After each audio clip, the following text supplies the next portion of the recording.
Excited. Susan and Matthew are TAs at University of British Columbia teaching systematic program design. Is that a good way of putting it? Is that what you're okay?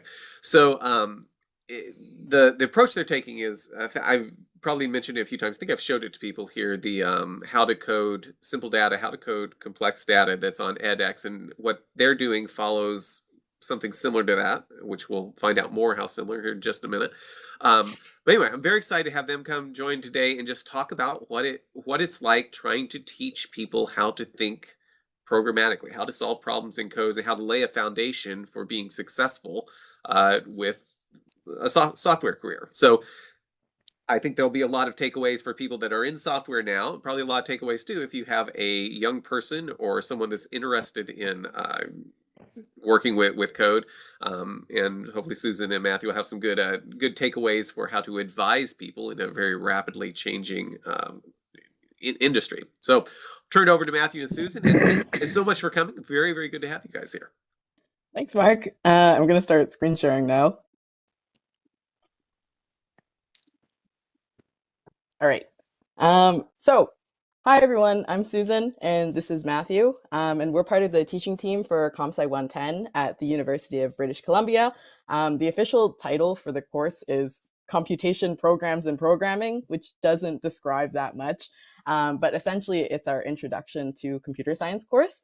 And like what Mark said, this course is about teaching systematic design. So not just about how to write code, but how to approach problems with the same mindset that experienced programmers use. And I'm going to take you to the next slide, where someone who will explain more about what we do in much better terms than I ever will, the creator of the course, which is Gregor. Oh, I just wanted to do that real quick.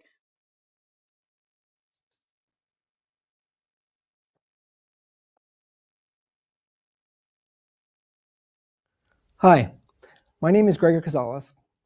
I'd like to tell you about our Introduction to Systematic Program Design course. I'm really quite excited about this course because I've spent my whole career working on how to write programs where the code looks like the design. And that's really what this course is all about. Our goal with this course is for you to be able to design a wide range of programs using a variety of languages and in a variety of problem domains. By that, we mean programs that implement things like games or simple animations or data analysis and graphing, crawling the web for certain information, data integration, and many others. And that are written using languages like Java or Python or MATLAB or C# or JavaScript. Now that may seem like a lot, but I think it's what you should want to get out of an introductory course. Because you may want to write one program in one language today, but once that's done, you're going to want to write other programs in other languages tomorrow. And this course has a unique structure that makes it possible for us to deliver all that. So let me talk about that structure. First, this course presents a design method. Now, a design method is a repeatable process that lets you go from having a poorly formed problem, say, I wish I had a Pac-Man game, or I wish I could crawl part of the web to collect certain information, to having a well-formed solution. In other words, a well-organized and well-tested program that you know does what you want. The method works for the kinds of programs we will design in this course, and it will also serve you for more complex programs you design in the future. So in this course, you won't be learning techniques that work for introductory problems. Instead, you'll be getting an introduction to a method that you can use on any hard design problem you face in the future. This is a crucial point. This method is not a toy. It is grounded in work by Michael Jackson, Matthias Feliason, and others. And what I can honestly tell you is that when I have to produce a program that seems hard for me to design, what I do is I fall back and use this design method to design it. Another key element of the course is that it has multiple tracks. The introductory track presents the basic design method and uses a simple teaching language. In this track, we'll work on designing programs that implement things like simple games, organizing picture system, and the track culminates in a simple Pac-Man game that you could even run on your Android phone. At the end of the introductory track, the course splits into tracks that work with different popular programming languages and focus on different specific problem domains. At the end of all of the tracks, we're going to show you some of the programs that our former students have gone on to design using this method. Now, each of the second phase tracks builds on the core design methods in similar ways. So when you get to the end of any one track, you will have covered the whole design method. If you want to see more examples, or you want to see how the method works in other languages, you can go back and follow another track as well. You will, of course, be able to go through each additional track much faster than the tracks that you've already gone through. Now, even if you follow just one of the second phase tracks, you will have seen how to adapt your skills to a different language from the one you started in. And that's a crucial skill.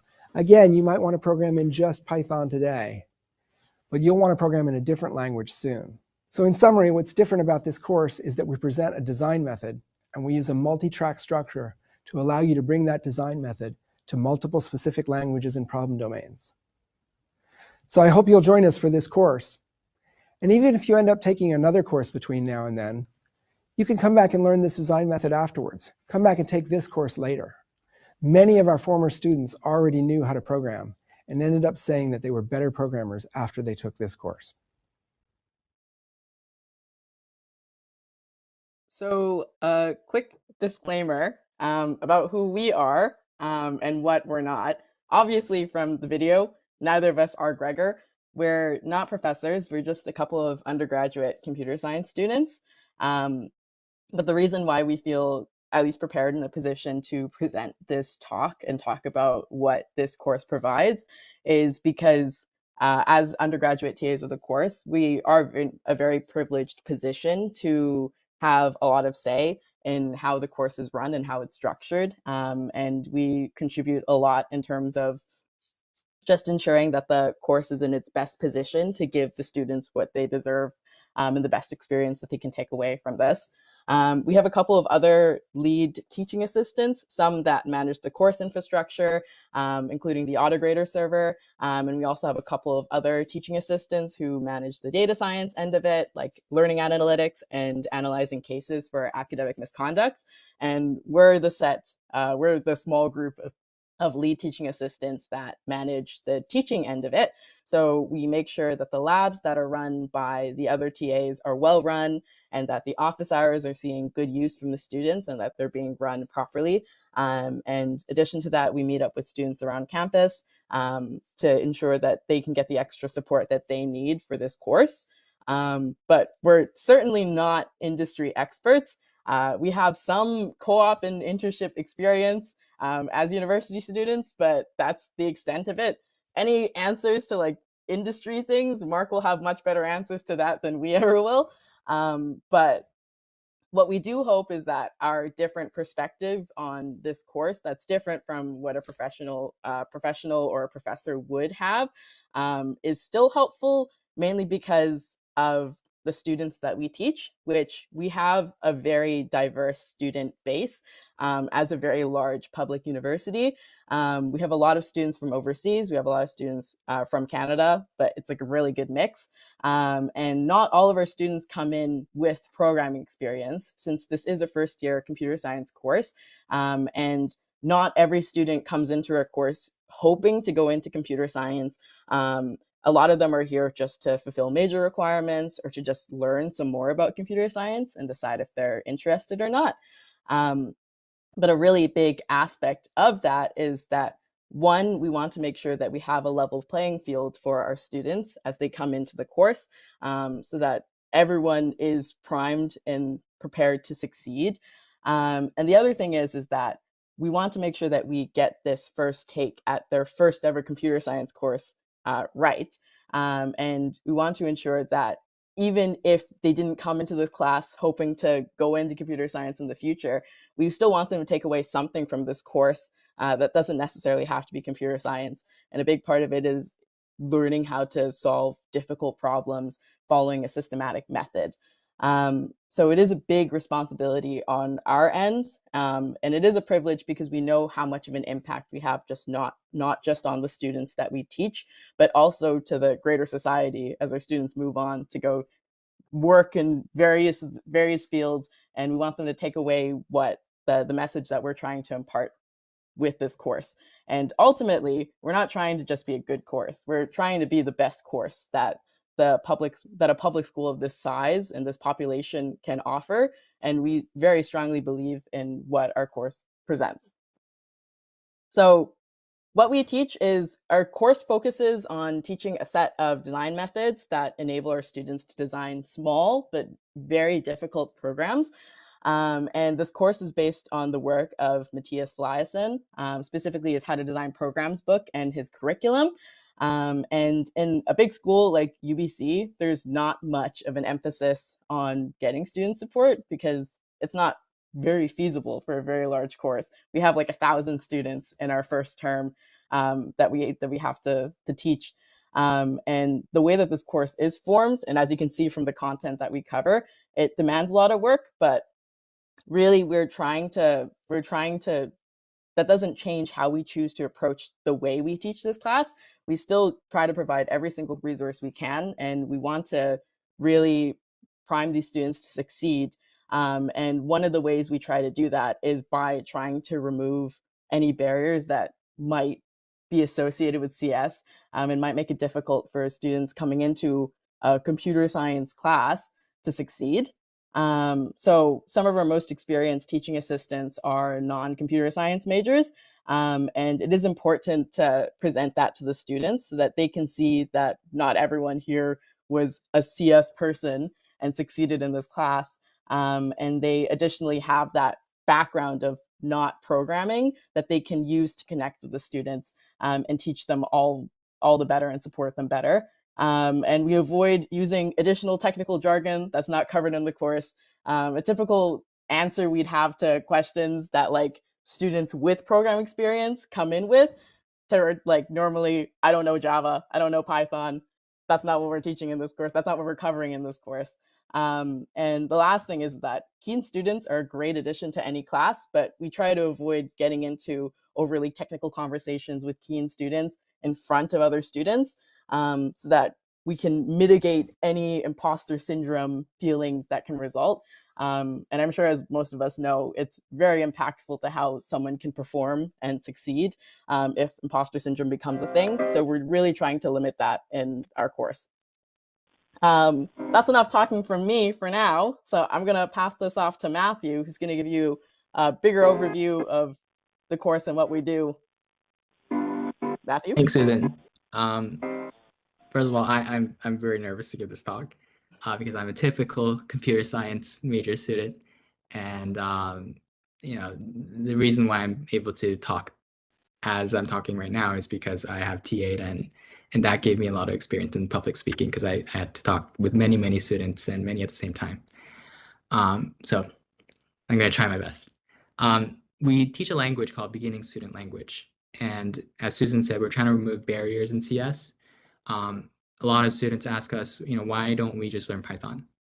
Why don't we just learn Java? That's an industry standard language. Why are we, doing BSL? And the answer, there's a few answers. One is that it removes imposter syndrome. We're putting everyone on an equal playing field, a level playing field. And so the students who are new to computer science really appreciate that.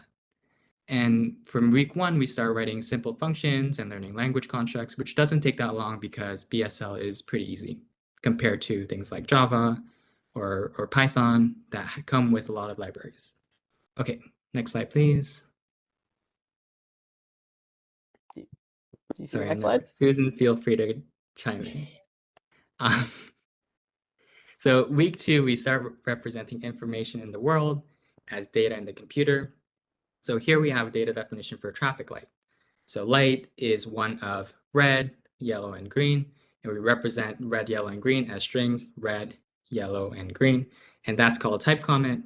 And then we have the interpretation, interpret the current color of the light, and then we have the template rules that gives us a template, which is a template for a function that operates on this traffic light data.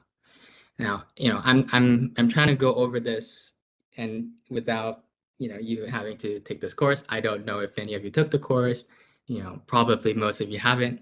So, you're not going to understand the whole thing because I'm trying to put it in 20 minutes, what we teach in 12 weeks. But, what I'm trying to emphasize here is that representing data in a statically typed language like BSL, we do something called data definition so that students really follow the steps to represent the information in the world as data in a computer. And what that allows us to do is, like Susan, when we design a function like next color, which gives us the next color of the light, we first ask the students to follow the recipe and say, what does the function take in? What is it? What is the input and what is the output? Well, it consumes the light. It consumes the current color light, and it produces the next color light. So the signature would be light to light. And then we write a purpose, produce the next color of light. And after that, we write some unit tests. These are check expecs. We like to call them examples because this step of the recipe really gets students to think of cases, so that the more thinking you do in examples, the less thinking you have to do when you're actually coding the function body. So if you move on to the function body, so we have to define next color L. When it's red, we produce green. When it's yellow, we produce red. When it's green, we produce yellow. Sorry, when it's red, we produce green. And if you look, the template here kind of gives us a structure, the structure of the code. So all the students have to think about is filling in these ... so filling in these details. And really what we're trying to get students to do is not code line by line, not look at code line by line, and really focus on the structure of the program, and so that you only have to worry about the details when you actually need to. And a lot of students, ask us, can we actually go to the previous slide? Sorry. Oh, yes. We're not teaching the syntax of BSL. We did that in week 1 in half a week in one lecture. We're trying to teach students, going from a poorly defined problem to a solution. We're trying to teach them the process. And someone with programming experience would have went straight into coding the definition for next color right away, and they probably would have gotten it right because it's not a hard problem to solve. But instead, we took the long way. Instead, we said, you have to write the signature first, you have to write the purpose first, you have to go through all 3 examples, and then you can go into function definition from the template. And the most challenging part of teaching this course is these people with programming experience in the first 3 weeks of the course, because we have to tell them that what you're doing is so right, but maybe you should try to follow the process. Trust us, because the programs you're going to write in the later half of the course, it's going to be much harder. And this, we really want you to put that into your brain, so that because it's going to help you. Next slide, please. So in week 5 and 6, we move on to more complex forms of data, which is recursive structures, trees, and then later graphs. And many computer science curriculums in higher education go into recursive structures, tree, and graph recursals in the 2nd or 3rd year. And not all of them. Some do it in first year. I'm not saying that we're the only one, but our course is not like a major stream computer science course. A lot of different people in the arts, people who major in English take this as an elective. And we teach them graphs. We teach them how to write recursive code. And using the design recipe, we allow students to design the structure of the solution first, and then get into details. And we make that process much easier to manage. And that kind of the problem-solving process can help them with other stuff, not just computer science, which I'll talk about later. Next slide, please. Another important thing is that we really try to get the idea that we work with models of code, not line by line. And I say a key factor in distinguishing quality of developers, but I'm obviously an undergraduate student. I'm not going to say that proudly, but it's what the professor says. And it's a foundation for upper level computer science courses, which I can say because I took upper level computer science courses. And if you're building large programs, you're not going to read code line by line and say line 56 says this, line 57 says this. And that's not how you understand code. That's not how you read code. And type comments, which is what we saw before in the data definition, which I'll show you again, is a model of code. It's a model of the code, and it gives us a structure of code, exactly the structure of code, and it allows students to reason about their code in a model. And I'll show you an example right now. And this is from week 6 of the course. It says design a function that consumes 2 lists of strings and produces true if the first letter of the list is a prefix of the second, meaning that the first list matches 1-for-1 the beginning of the second list. For example, prefix in the first list is AB, and the second list is ABC. That would be true because AB is a prefix of ABC. The second example, list AB is the first list, and list BC is the second list, is false because AB is not a prefix of BC because A is not in the second list. The third example, list AB and list AB is true because the prefix of a list is a prefix in itself. The entire list is a prefix. The last example, list AB and list A is false because list A is bigger than list B. It can't possibly be a prefix. And when we look at this, it's harder for students who are coming from a programming background to code the function right away, right? This is where they kind of get confused. Some people might be able to do it, but there are harder problems that we ask them to solve, and they're probably not going to be able to do it. So we look at the type comment. Next slide, please, Susan. That's a type comment. Type comments are the model of the template code. It gives us what fun for LOS is. That's a template of a function that operates on that code. And we're working with 2 of these, 2 of lists of strings. So we ask students to create something called a cross products of type table, which is that. And this is a required part of courses, required part of our assessments. So an exam or problem sets, they're required to write this. And we're requiring to write a lot of things that are not necessary for the program to run, but it's an important part of design, the design process, so we ask them to write it. So you can see the list of string is either one of empty or const string list of string, and const string list of string just means a list that is at least one element, so a non-empty list. So list 1 is either empty or a non-empty. List 2 can also be empty or non-empty. So in the top left corner, that's when both of the lists are empty. Now, if both of the lists are empty, then is the first list a prefix of the second list? Probably, right? Because we said it in the third example there, a list that is this, if we get 2 of the same list, then that should be true. An empty list is a prefix of the empty list. So that top left corner would be true.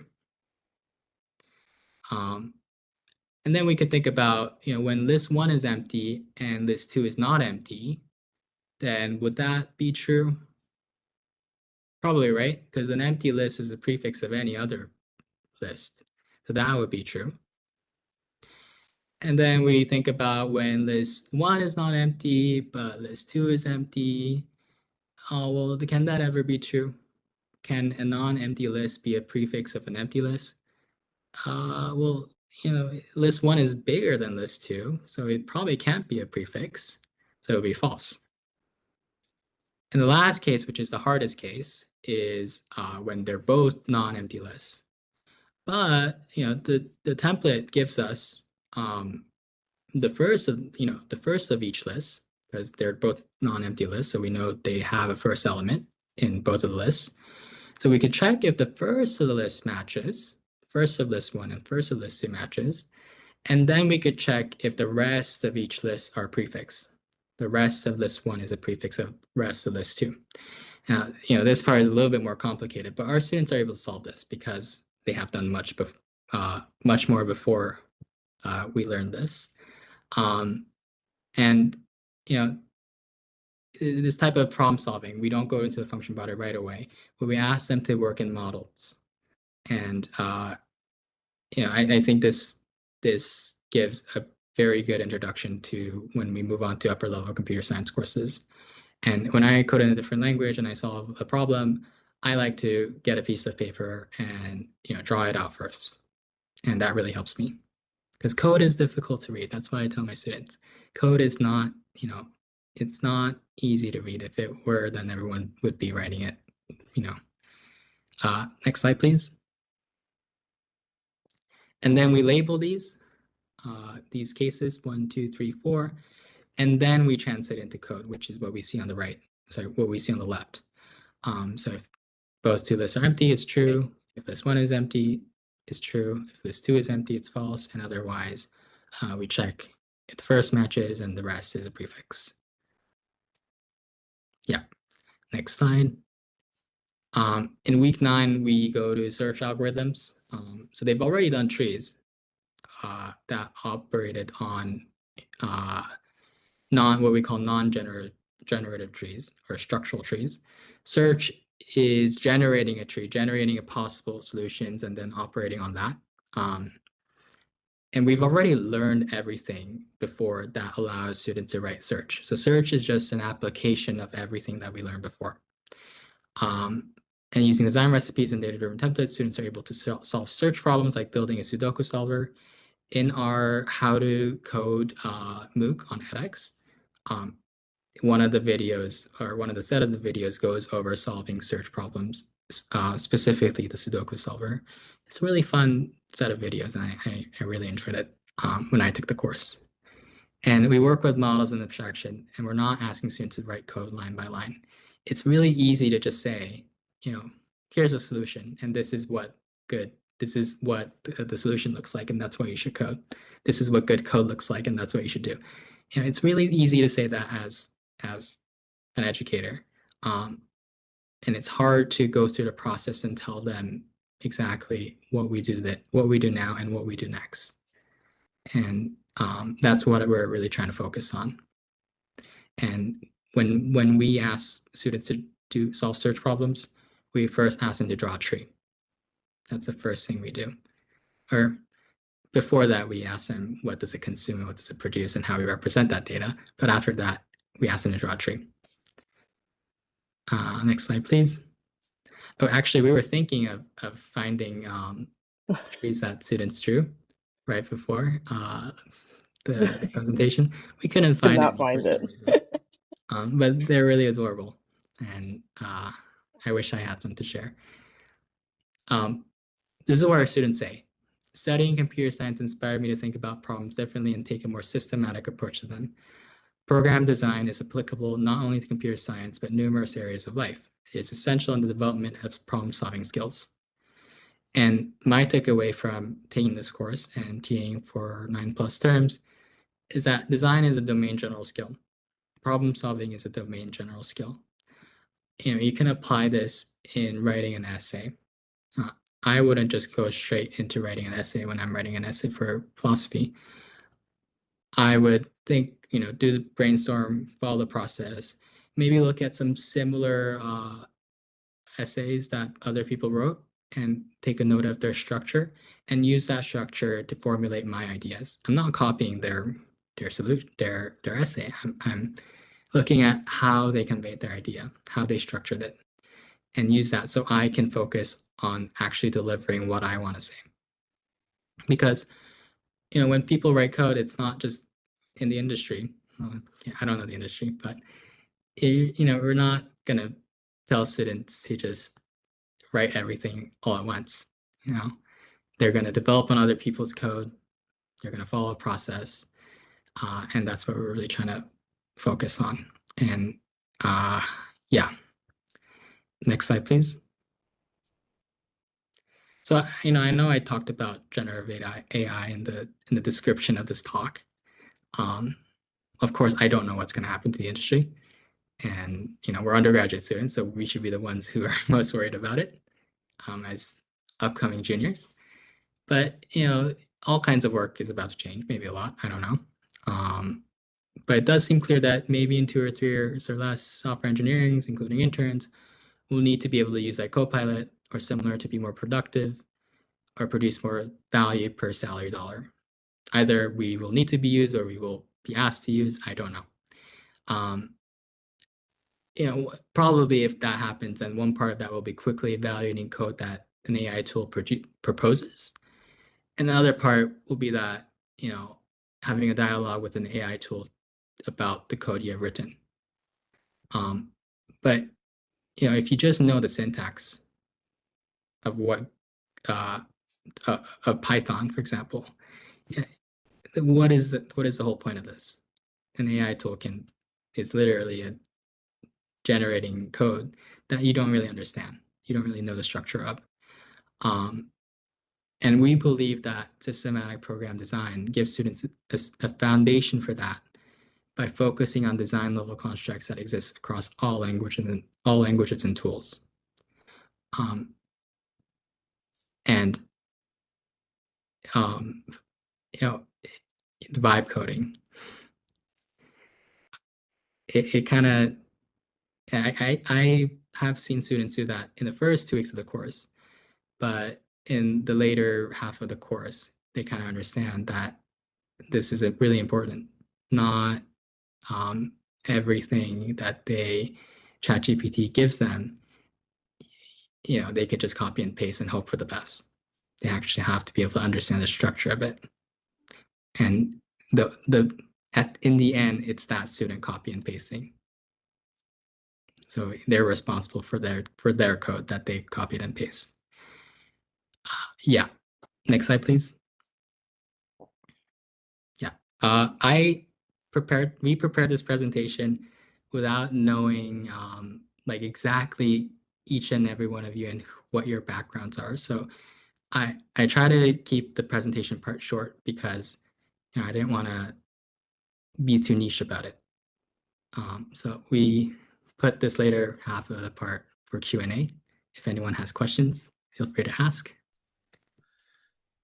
So if you want to throw a question in the chat or just come off mute and ask your question. And if you don't have questions, I'm just going to grill them for like the rest of our time here. So if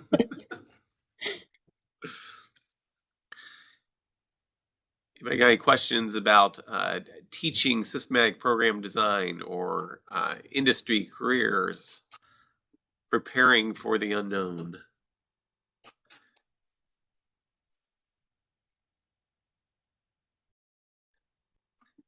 I did want. Oh, go ahead. I have a question. Sorry.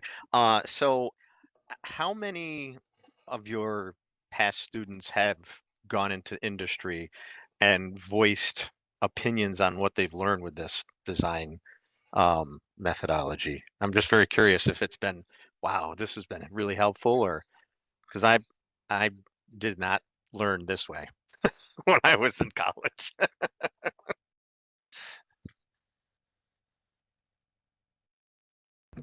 You want to try answering, Susan? Well, it's hard for us to answer because there's not a lot of people that graduated before us because we're also students. But so I'm going to tell you what I've heard, if that's okay. What I've heard is that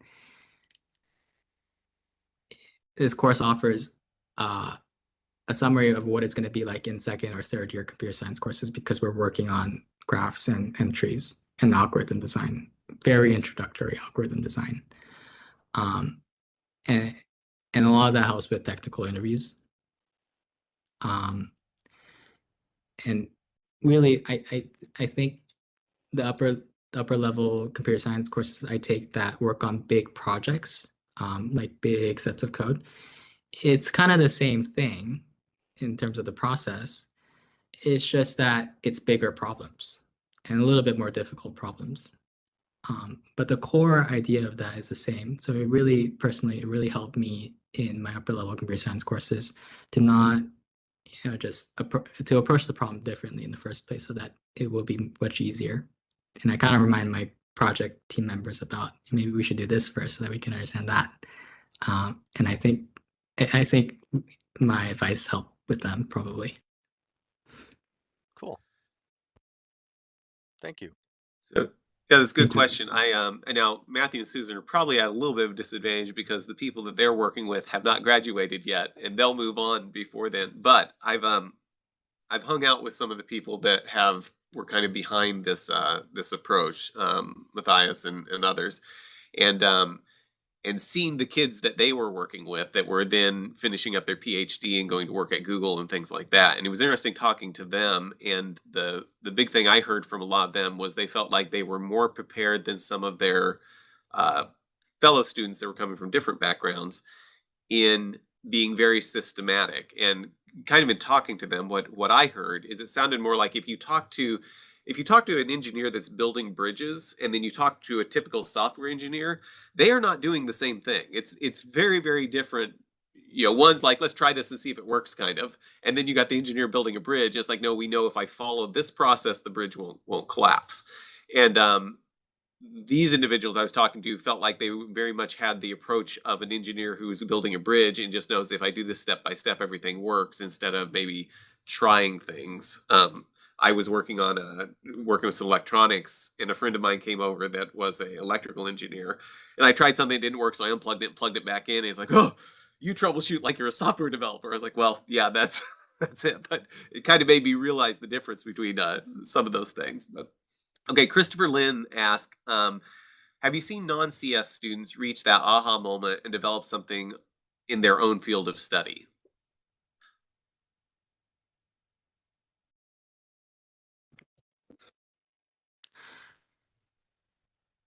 Well, I have one example.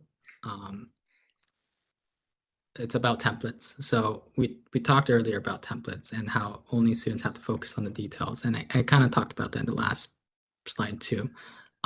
But when you're writing a resume, or when you're writing a cover letter, and when I'm doing that, and when my friends are doing that, we're not just going to write the resume in our own format. We download a template to do it. And, that might sound not genuine for some people, but really that allows me to focus on what I really want to write in my cover letter and what I really want to write in my resume. Because I don't have to worry about formatting. I don't have to worry about the nitty-gritty details of it. So that's one example that really comes to me personally, about templates, about trusting the process, trusting the thing that already works. Susan, do you have anything else?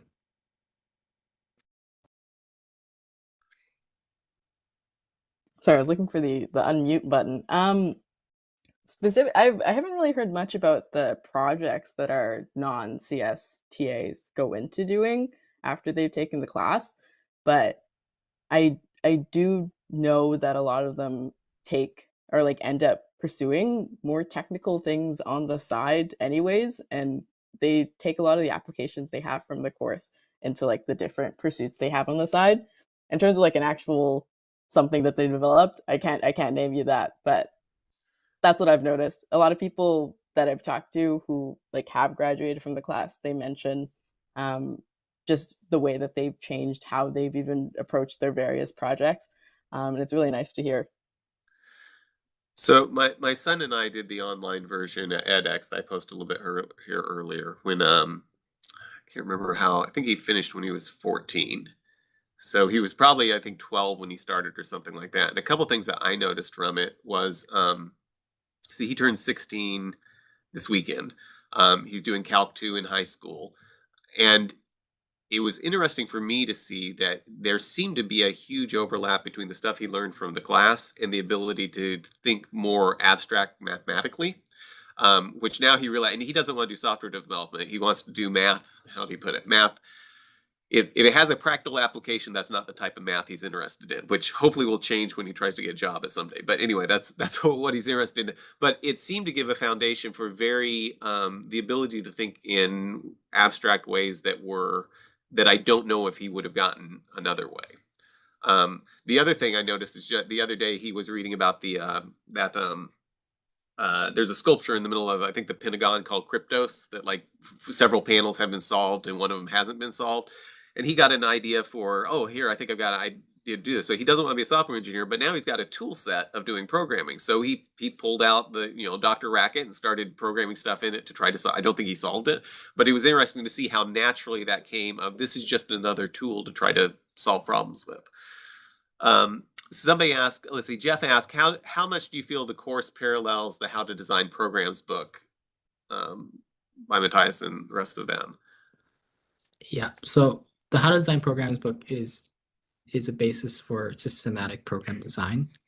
So we took some parts that we found were would suit our students, and we found some parts that we thought wouldn't suit our students. And we basically developed on that and focused more on the systematic process of designing programs. The How to Design Programs book, I haven't gone through the whole thing, but I've skimmed through it. There may be a little bit of math that involve, a little bit of complex time complexity, and I've looked at the University of Waterloo, which is another good school in Canada for computer science. They teach how to design programs, and they have a lot of more math involved. But our course, we don't have any math because our students are diverse. So I do think it covers the essentials of the class, but you might not see it from the entirely same perspective. But it's still a good curriculum. If you like reading books, I would follow it. I think one difference I noted, and I haven't gone through the entire book, but one thing I did notice is the class does a very good job of giving you a bunch of, at least the online version, give you a bunch of parts and then let you put them together into something that you can be proud of and show people. Like, I think you guys still do the Space Invaders game?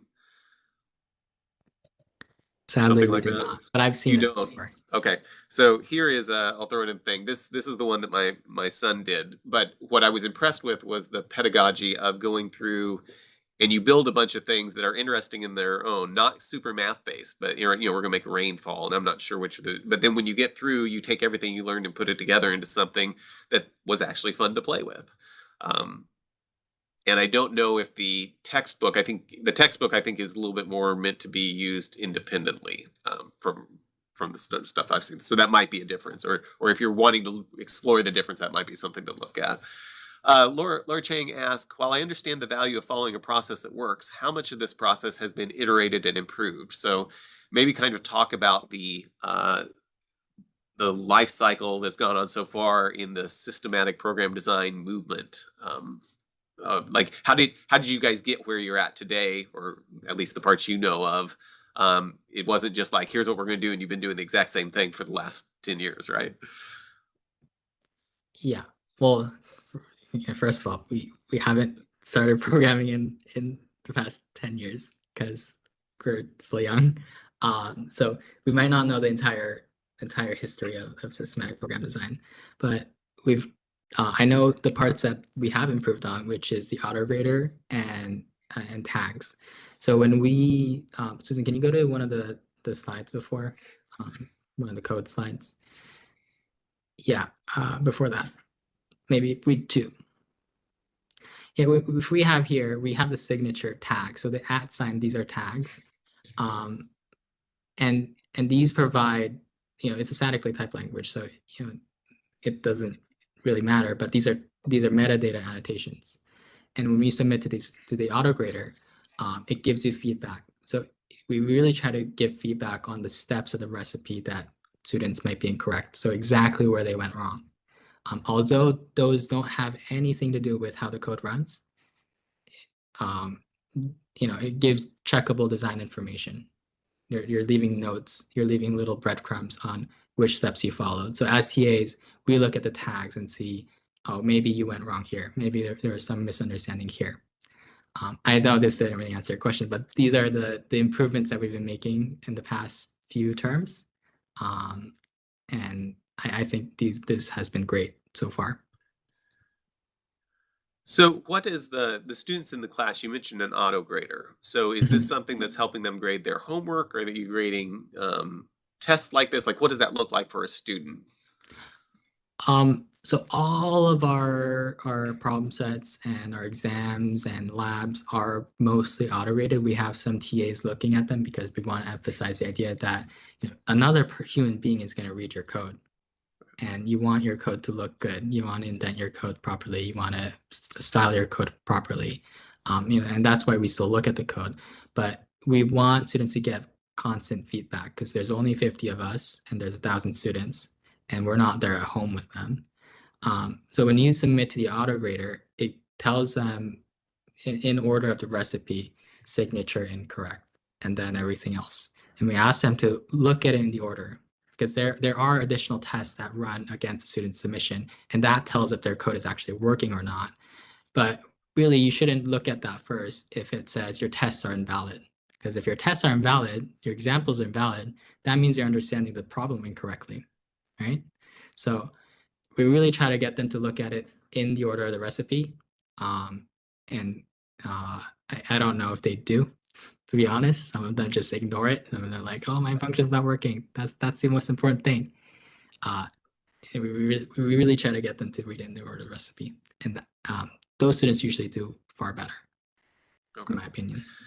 To add on to that, like we don't want the students to develop a dependency on the autograder, obviously. But a lot of the reasons, at least with our current improvements, a lot of the changes that we're making have to do with the autograder because we recognize that the best way students respond to feedback are by looking at their grades, and they're pretty motivated to see like their grade go up and go down. So we adjust accordingly to present information that they can learn through the autograder. So a lot of what we're putting into that is trying to separate it out by design elements so that they're not just looking at getting 100%, but it's like a breakdown of them following or not following the design steps.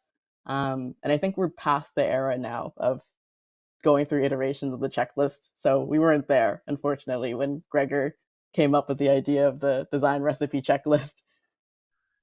Yeah. So it sounds like what you're saying is it's not just a matter of I took a class years ago and it was some guy that worked at Yahoo, and he it was years ago, and it was on Perl, and he basically said if you can pass all the tests I run against your code, I'll give you at least a C even before I look at it. But those were just testing the code. No matter how, you can do some pretty crazy stuff in Perl that's like impossible to read. It sounds like your auto grader is actually saying, have you followed the process? And then it does have some TTD tests, but the big thing it's checking for is, have you used the design recipe correct? Do you have the check expecs and those types of things? Is that what it's doing? Yeah. Okay. So the additional tests, they're only worth like max 30%. Okay. So, you know, if you make a code that works, you got 30%, but that's still a failing grade. The rest, 70% is everything else. Okay. So back to the engineering example. If you build a bridge and you can get a really heavy truck across it, is that success, or can you actually prove that you followed the process correctly and it's not going to break from? Okay. How do you deal with testing?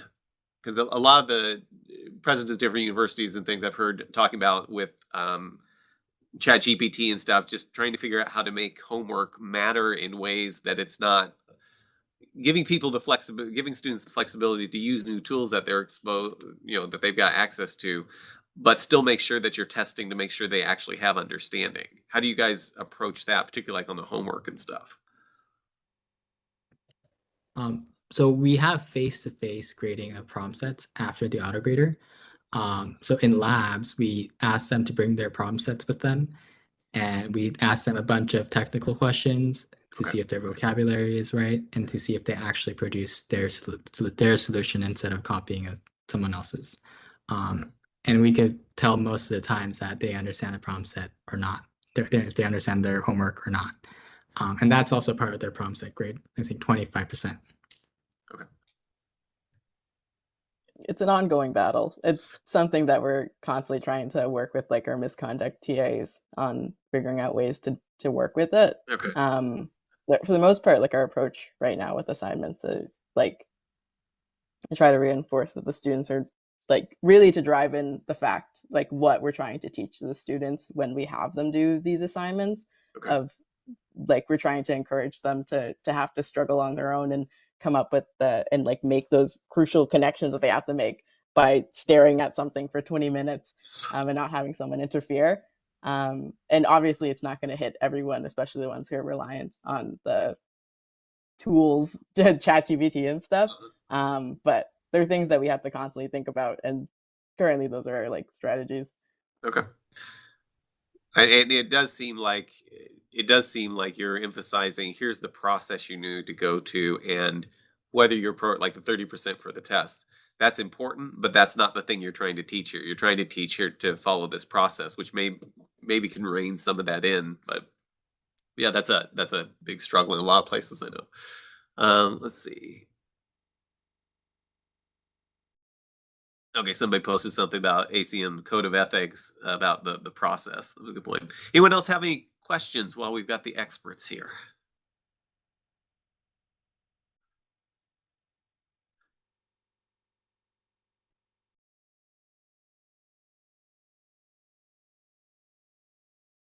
Well, so this is fascinating to see what you guys are doing, and I really like the approach. The little bit that I've seen about it, I wish that existed when I was taking computer science classes, but I've been able to go back and grab some of it, and I definitely see the value of a lot of this. So that's absolutely great.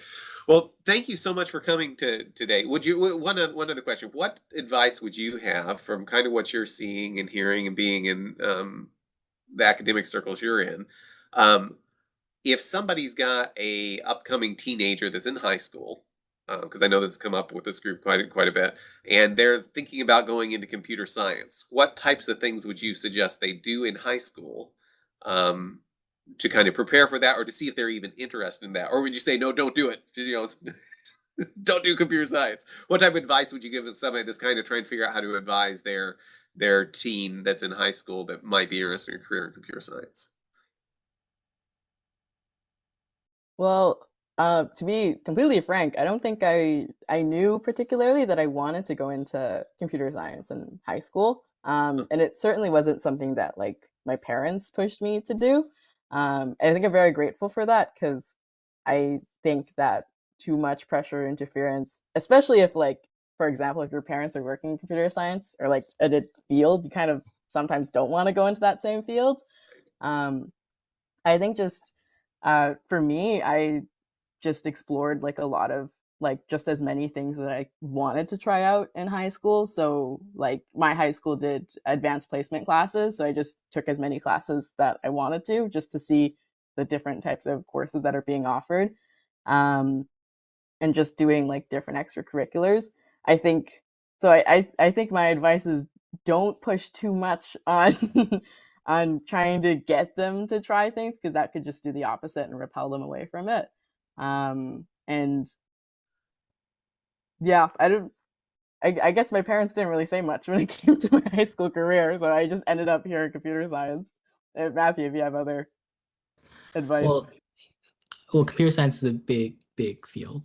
There's a lot of subfields in it. So, I would say try a lot of things.